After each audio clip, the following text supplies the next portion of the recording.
No other land is more primal, more astonishing in its rainbow of life, more compelling with its seductive stories of history, myth, and human drama. Hawaii, an emerald string of 8 major islands near the equator in the vast Pacific Ocean.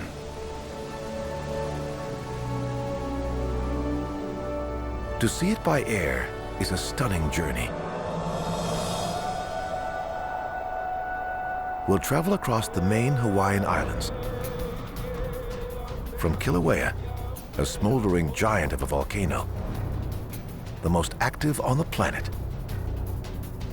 out past the shores of one of the most notorious leper colonies, where a brave priest waged a solitary war against the plague of death.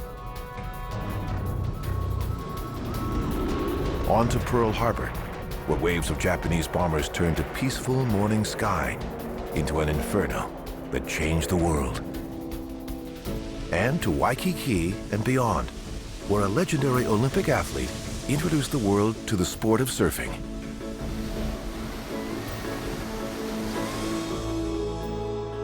Aerial Hawaii is a journey unlike any other on the face of the earth.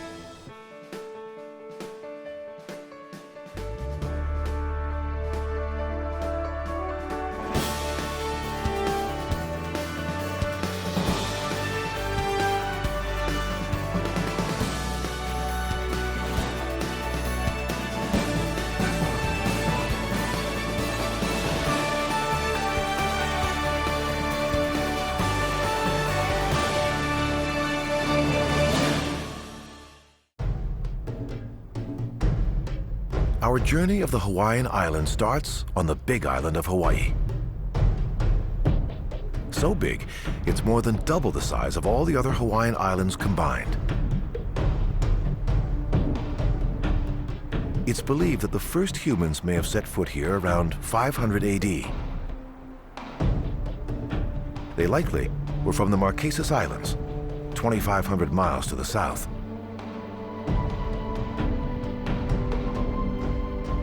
Why these Polynesian sailors set out for the unknown is a mystery.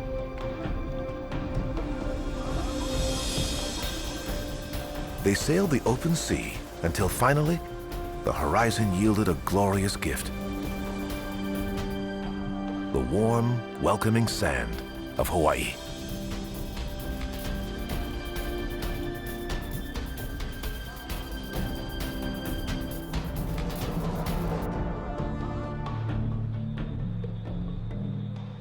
On the western shore of the island, the remains of a great stone wall stand as a monument to Hawaii's ancient culture. This is Pohuniwa Ahonanau, a sacred place that ancient Hawaiians believed held special powers. Built in the 1500s, its wall stands 1,000 feet long, 10 feet high, 17 feet thick. Not to repel enemies, but to provide sanctuary. If a law was broken, the penalty was often death. For severe crimes, the entire family of the accused was executed. Lawbreakers were given one shot at a reprieve. If they could escape and reach Pohuniwa before being captured, they were safe.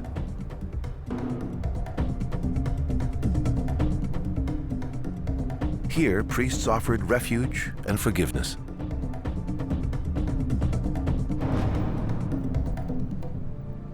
Whatever the crime, the fugitive was then allowed to return home without fear of retribution.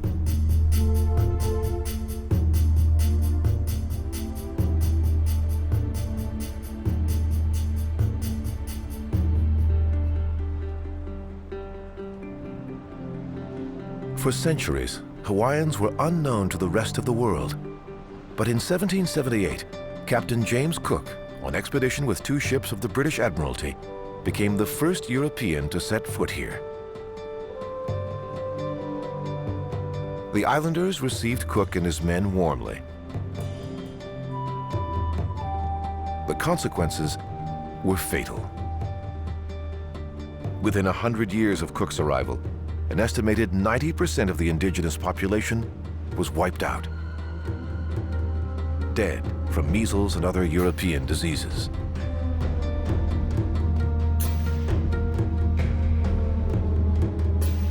But for Cook, death came much more swiftly. A year after his arrival, he anchored here.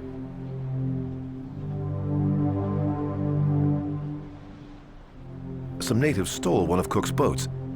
The captain and a small landing party came ashore to retrieve it. More than 200 warriors attacked. Cook was struck in the head and killed. A white obelisk marks the spot where he fell. According to crew members, some friendly Hawaiians later returned Cook's body, or what remained of it: hands, scalp, a few bones, and the skull without its lower jaw. All of it burned.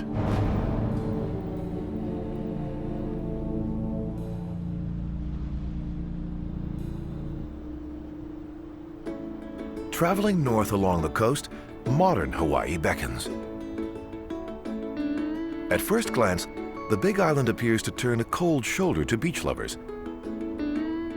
Hawaii has fewer sand beaches per mile than other islands in the chain. But the beaches it does have are among the best in the entire state.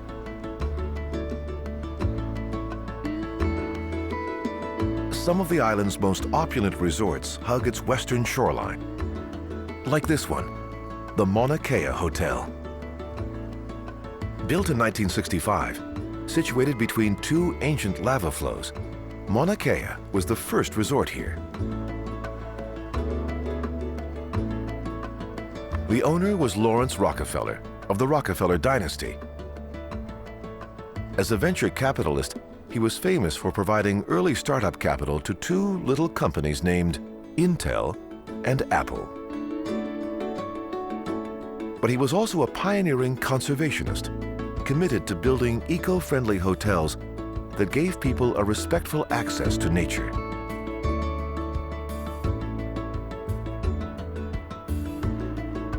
In Hawaii, the Mauna Kea Hotel is his legacy. Some rooms and suites here cost $1,000 a night.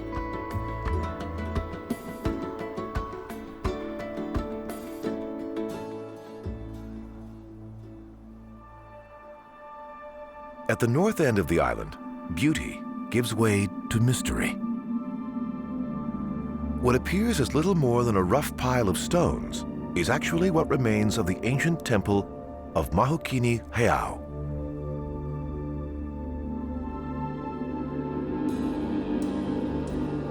It's believed the site was used for human sacrifice to the Hawaiian war god, Ku. Tens of thousands were sacrificed here,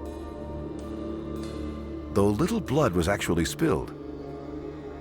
Because a bloodied corpse did not look good on the stone altar, most victims were either drowned, strangled, or poisoned. Visitors to the site often claim that there is an eerie quiet, a strange chill in the air, as if the countless dead still linger.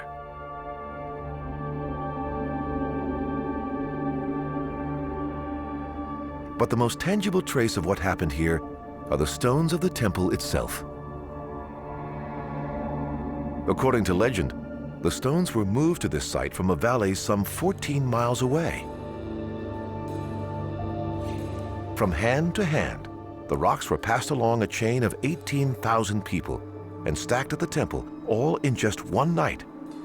An epic feat, considering that the stone walls were nearly 30 feet thick.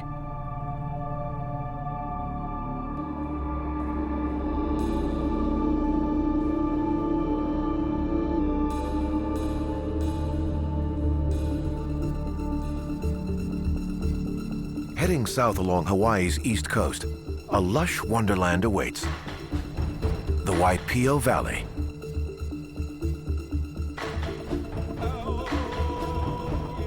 Once thousands of people lived here, cultivating bananas, coconuts, and a spinach-tasting plant called taro. But in 1946, a tsunami devastated the valley. Most of the survivors left, and the wild took over. Then, in 1961, President John F. Kennedy started the Peace Corps, and the Waipio Valley was chosen as the site of one of its first training camps. A living classroom where volunteers prepared for the rigors of life in underdeveloped countries. Today, the camp is long gone. Only about 50 people live in the entire valley, farmers mostly. This part of Hawaii has slipped back in time, becoming nearly as remote and untamed as when it was first carved in the earth. Its sand beach is black from where ancient volcanic lava flowed to the ocean and was crushed by the surf. And deep inside the valley, its cliffs tower some 2,000 feet high. One of the highest free-falling waterfalls in the world is here, a spectacular 1,300-foot drop.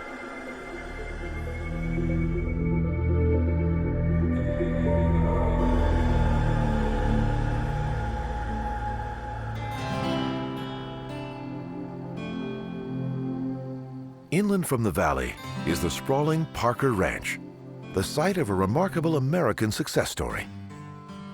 The rags-to-riches tale of a vagabond sailor who turned his skill with a gun into a dynasty.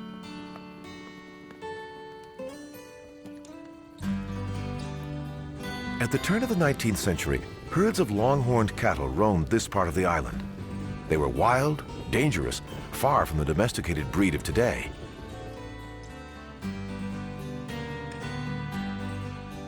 Within a decade, there were so many that locals felt threatened.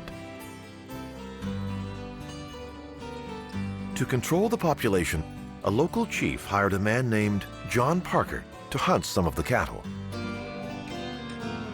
Parker was a New England sailor who had jumped ship on the island and was known as a good shot with a musket. Because the cattle lived in canyons, the best way to hunt them was on horseback. Parker favored horses with a keen sense of smell. The sooner a horse could perk its ears and alert him that his prey was nearby, the sooner he could get off a good shot.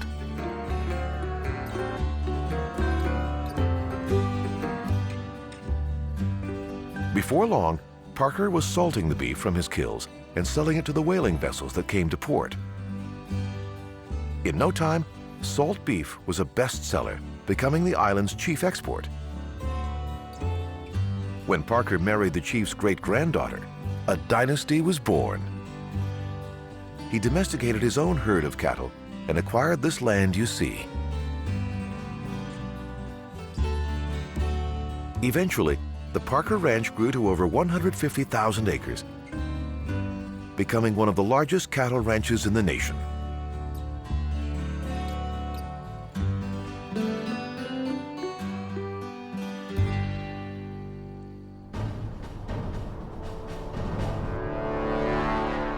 South from the main part of the Parker Ranch looms the mammoth Mauna Kea volcano.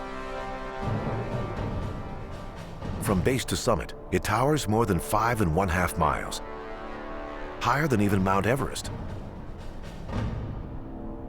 The last time Mauna Kea erupted was some 3,500 years ago.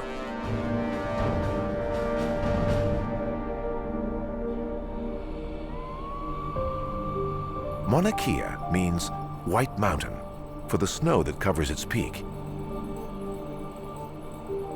In the 1960s, NASA sent its Apollo astronauts to train on Mauna Kea. It seems that the terrain here is similar to that on the moon.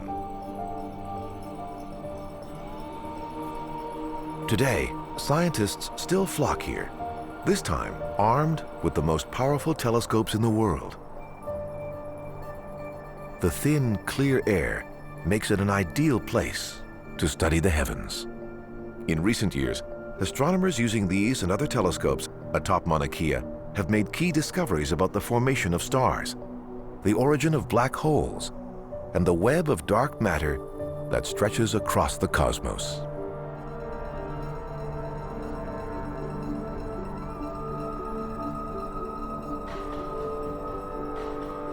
Meanwhile, a mere 50 miles away is Mauna Loa, a giant of a volcano.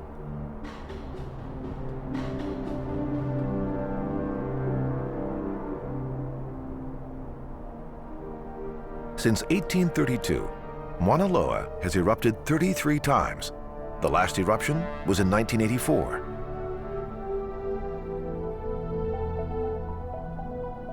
The mostly unpolluted air atop Mauna Loa is nirvana for scientists. In this case, the subject is climate research.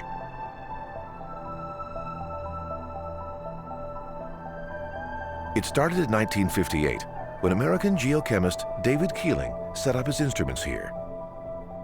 He wanted to find out if industrial carbon dioxide was heating the surface temperature of the Earth. Keeling found that CO2 levels in the Earth's atmosphere were increasing at a rate of 3.3 billion tons a year.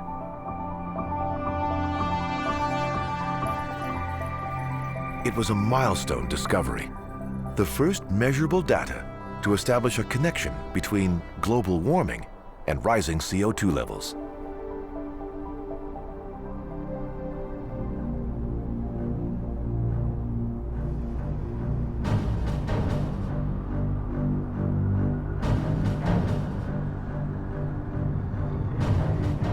By far, the most active volcano on the island, in the whole world in fact, is Kilauea.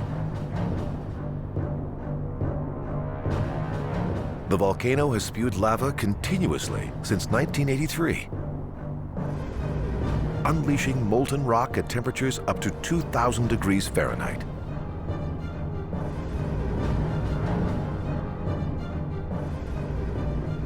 As the lava flows down the hill and meets the sea, it produces a cloud of steam like this one. But don't get too close. Inhaling the steam can sear your lungs and kill you in minutes. Once it cools in the ocean, the lava hardens and forms a crust that expands the surface of Hawaii's coastline. Since the 1980s, lava has expanded the island by more than 500 acres. Called lava extensions, these tracts of new land belong to the state of Hawaii.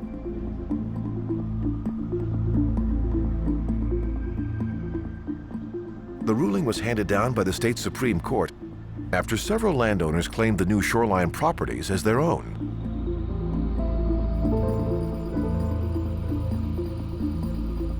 But as the volcano creates, it also destroys. The smoking lava wipes out highways, devastates wildlife, and turns entire neighborhoods into smoldering dead ends.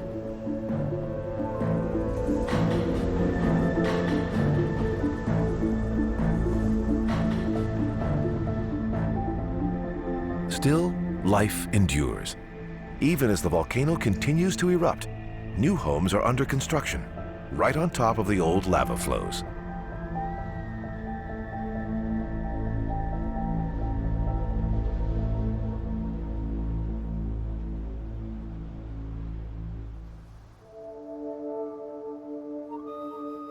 Heading west from Hawaii, the next island in the chain, Maui.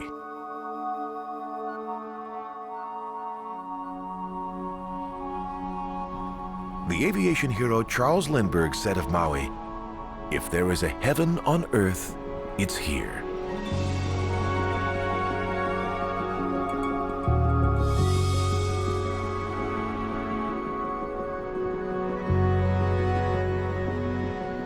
Today, the port city of Lahaina on Maui's west coast bustles with a fleet of pleasure boats. But in the 1800s, this was the center of the Pacific whaling industry.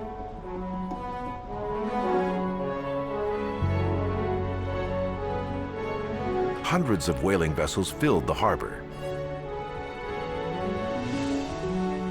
and thousands of sailors prowled the streets. Among them was a young man named Herman Melville, whose experiences at sea later inspired him to write the novel Moby Dick. Now the whales here have nothing to fear but tourists with cameras. Maui is the whale-watching capital in this part of the Pacific. Each year, more than 1,000 humpback whales, like this mother and her calf, migrate here from their Arctic feeding grounds. The mother whale keeps her baby close. They'll swim together like this for the first year of the calf's life, the mother teaching valuable skills that will help her baby thrive and grow. What may look like play to us can be the mother showing her calf how to maneuver when attacked by a predatory shark.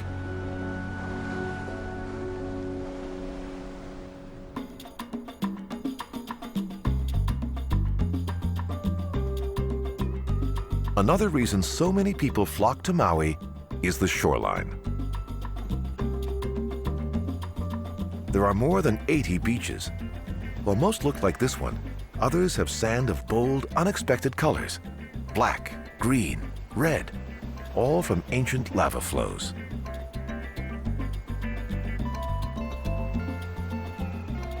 At every turn, Maui is a romantic paradise, considered the #1 destination for weddings in the world.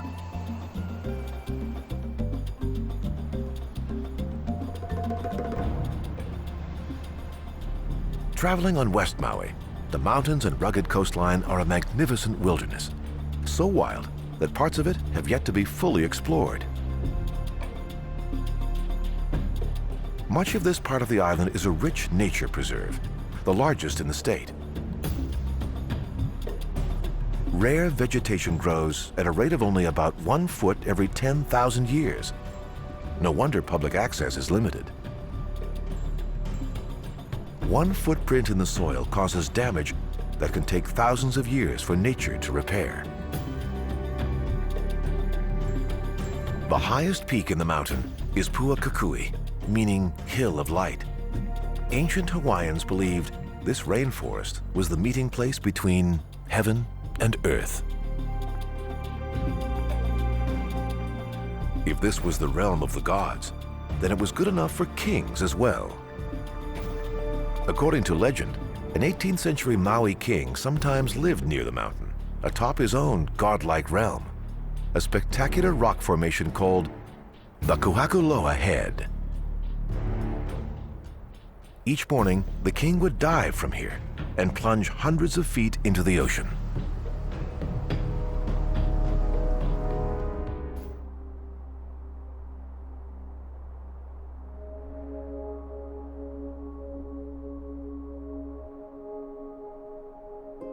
You enter a world unto itself, the road to the city of Hana. A slithering 53-mile drive through what has been called a highway to heaven.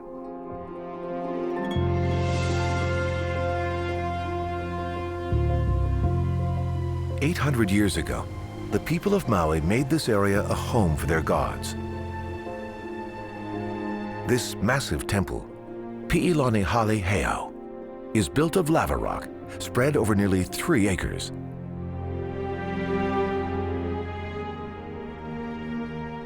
But perhaps the most famous home on Maui, for mortals at least, is here. A church on the south side of the island where the greatest aviator in the history of the world is buried, Charles Lindbergh.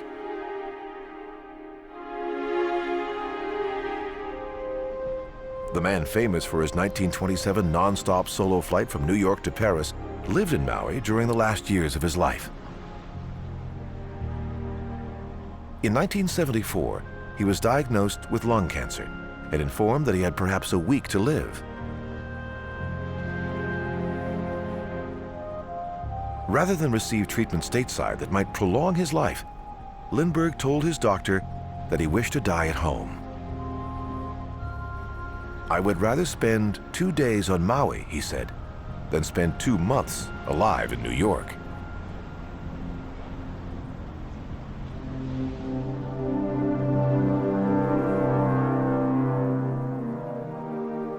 Inland from Lindbergh's grave is Haleakala, the world's largest dormant volcano. Its name means House of the Sun because at dawn, it's as if the sun rises from the crater itself.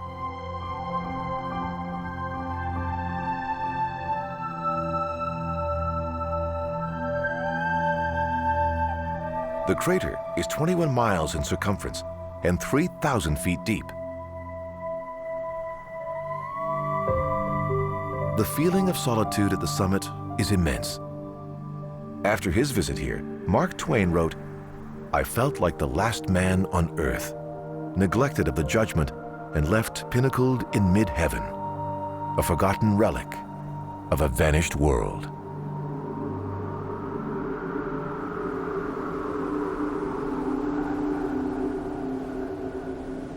Traveling west from Maui, the island of Lanai is the next stop.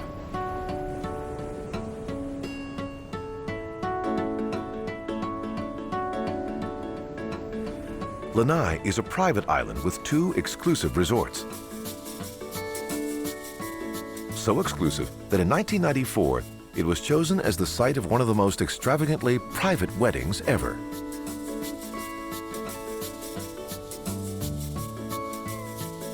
Every hotel room on the island was rented and kept empty. Helicopters on nearby islands were paid not to fly. Security was so tight that the only people allowed on the island were the 100 or so wedding guests. The cost? It didn't matter. The groom was the richest man in the world, Bill Gates.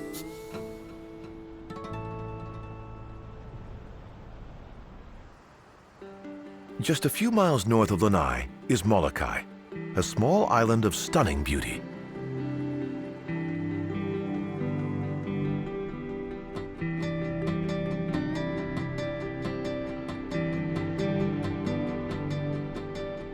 The sea cliffs on its north shore are the highest in the world, rising 2,000 to 3,000 feet above the waves.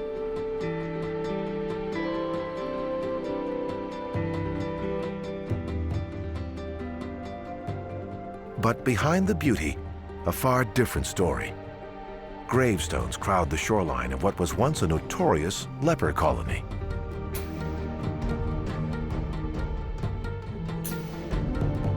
Leprosy is a chronic infectious disease that disfigures the skin.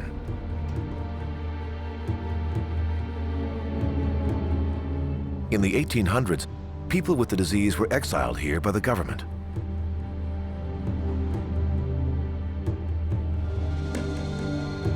The living conditions were savage. As one observer put it, prepare for Molokai as for the grave. But one man set out to change that. For 16 years, a Belgian missionary named Father Damien cared for the sick here. He cleaned their wounds, built decent housing, and buried thousands as they succumbed to their disease.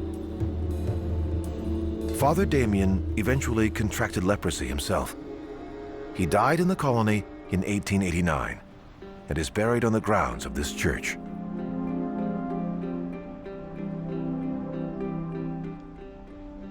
A century later, the Catholic Church beatified him, one step from sainthood.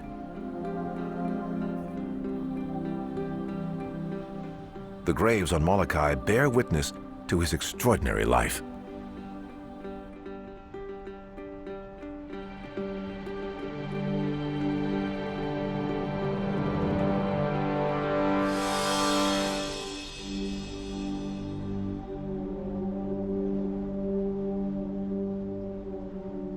Pushing west, the island of Oahu.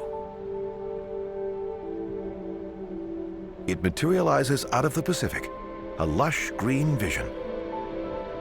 Just 44 miles long and 30 miles wide. But then, a startling contrast. Honolulu, the state capital and largest city in Hawaii. Downtown Honolulu is considered one of America's prettiest and most compact cities.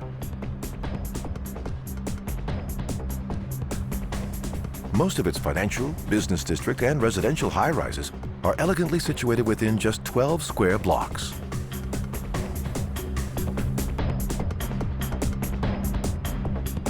Because it's so isolated, Hawaii is a slave to its energy needs. It gets about 90% of its energy from imported oil.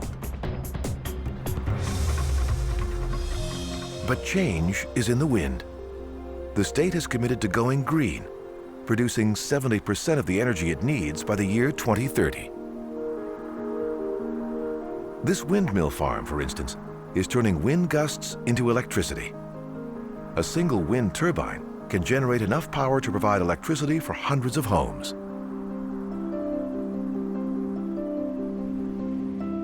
On Oahu, research is underway to make renewable energy using Hawaii's own natural resources, such as pumping cool ocean water to supply the air conditioning for downtown Honolulu, and converting algae into biodiesel fuel for cars and trucks. Hawaii has become a living laboratory for sustainable energy. While tourism may be Oahu's #1 cash crop, these sprawling plantations make a case for pineapple as a close second.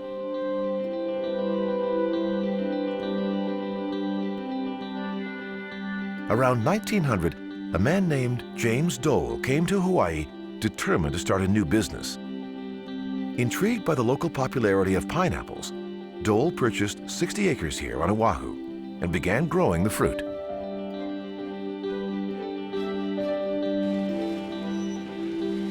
In no time, this crop yield multiplied, demand grew, and an empire was born.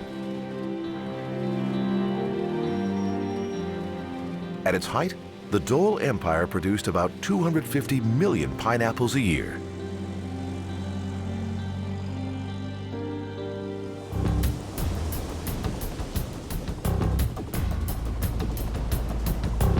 When it comes to Oahu, no destination attracts quite like a giant wall of water.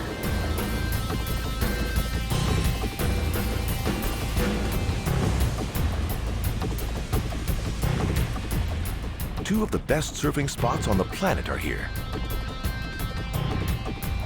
Waikiki and the North Shore, home of the famous Bonsai Pipeline.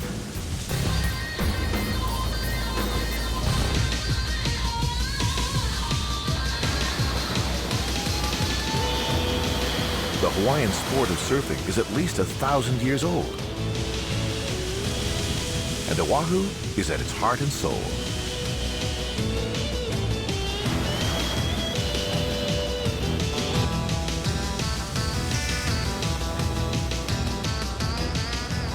When Captain Cook's expedition first reached Hawaii in 1778, an officer described the amazing sight of men on surfboards. The boldness with which we saw them perform these difficult and dangerous maneuvers was altogether astonishing and is scarce to be believed. Some early surfers used the thick palm-like leaves of a banana plant to ride the waves. The story of modern surfing begins with a man named the Duke, Duke Kahanamoku. He was a gold medal swimmer at the 1912 Summer Olympics. But perhaps his greatest love was surfing, and his skill with his board caught on. One of his most famous exploits is the day he rode a 30-foot monster wave off the coast of Honolulu for almost 2 miles.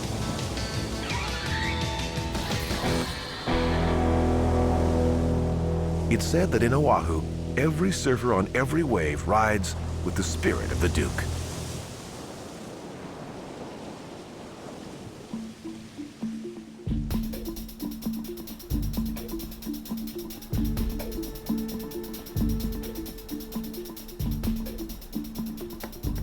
High above the waves on Oahu's southern shore looms the extinct ancient volcano, Diamond Head.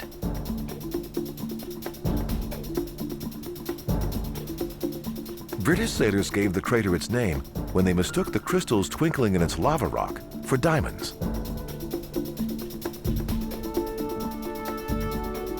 But there's no mistaking the glorious view from its 760-foot summit. Waikiki and the entire southern side of the island are at your feet.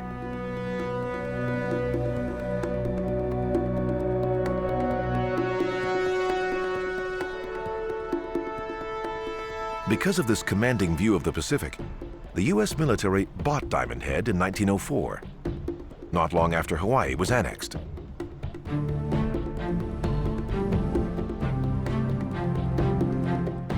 The once deadly volcano became a home to a military observation tower and a 4-level underground command post inside the mouth of the crater.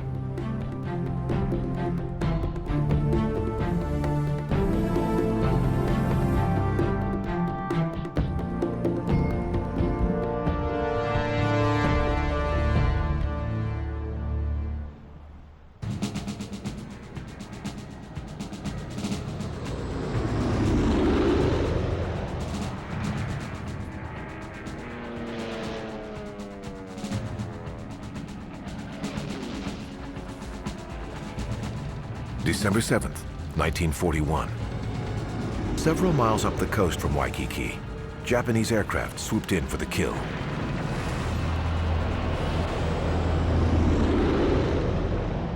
Torpedo bombers hit first, targeting the battleships anchored in the harbor.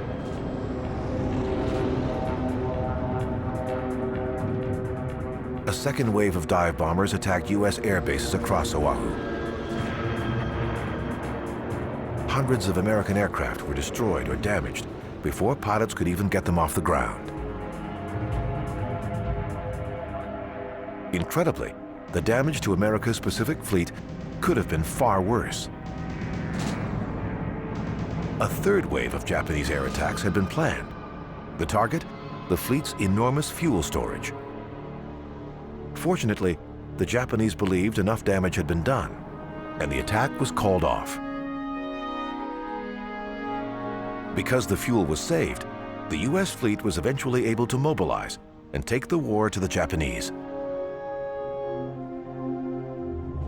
During the 2-hour attack on Pearl Harbor, 21 vessels were destroyed. Worst hit was the USS Arizona. Today, this memorial perches above the ship's watery grave. Nearly 1,200 young men died aboard the Arizona when a bomb made a direct hit, igniting the ship's forward magazine. The ship sank in 9 minutes. Today, the USS Arizona Memorial is the #1 destination for tourists visiting Oahu.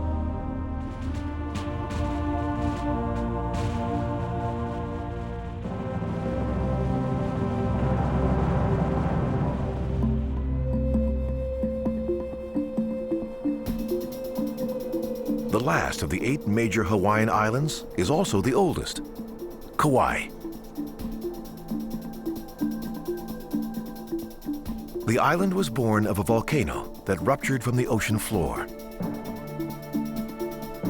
only to burn out and become extinct about 5 million years ago.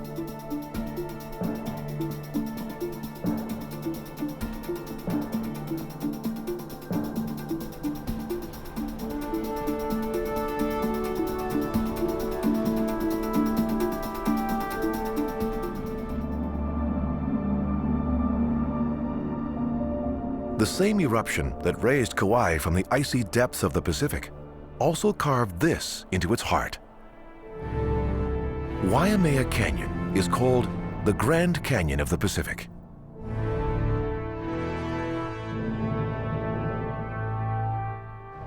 In Polynesian mythology, the canyon and other wonders on the island owe their creation to the Hawaiian fire goddess, Pele.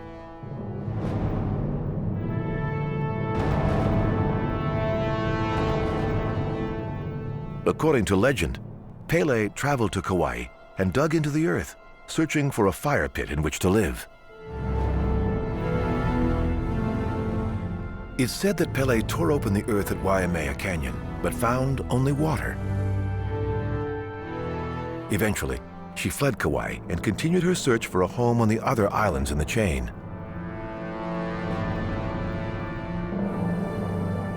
But perhaps there's more to the myth than meets the eye. Researchers have noted that the supposed movement of the fire goddess from island to island just so happens to coincide with the geological record of volcanic activity in Hawaii.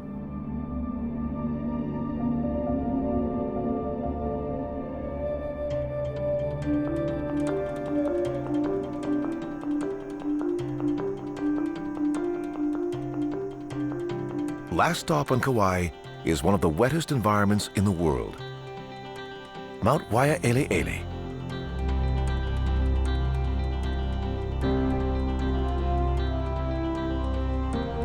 Average rainfall here, 440 inches a year. So much water flows through the mountain that waterfalls abound.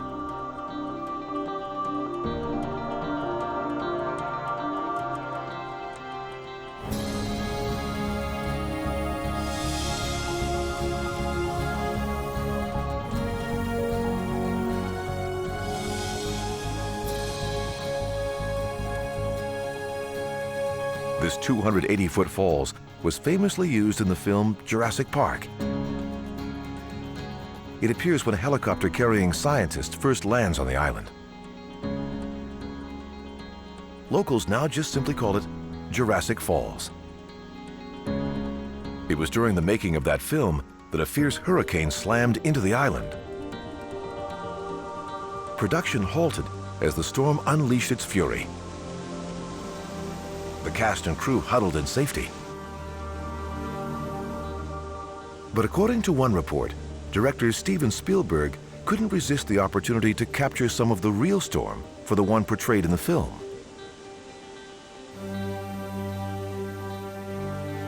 It's said that Spielberg took a camera operator with him up on a roof where they filmed the wind-driven waves crashing over a breakwater. That footage appears in the movie.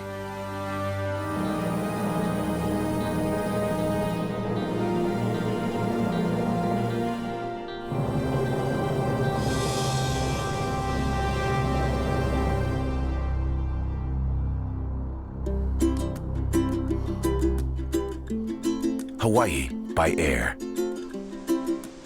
A stunning journey, unlike any on the face of the earth.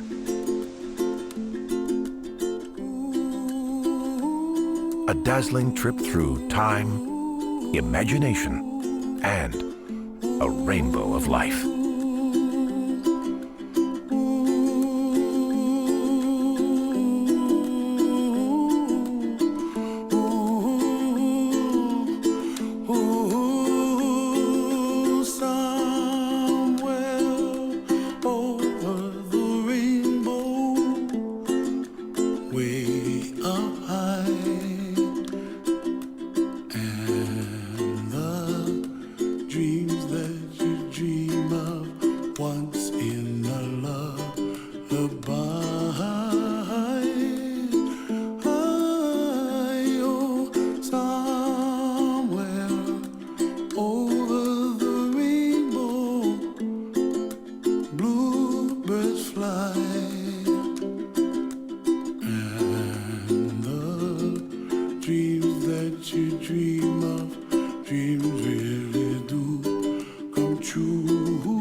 Dreams that you dare to, oh why,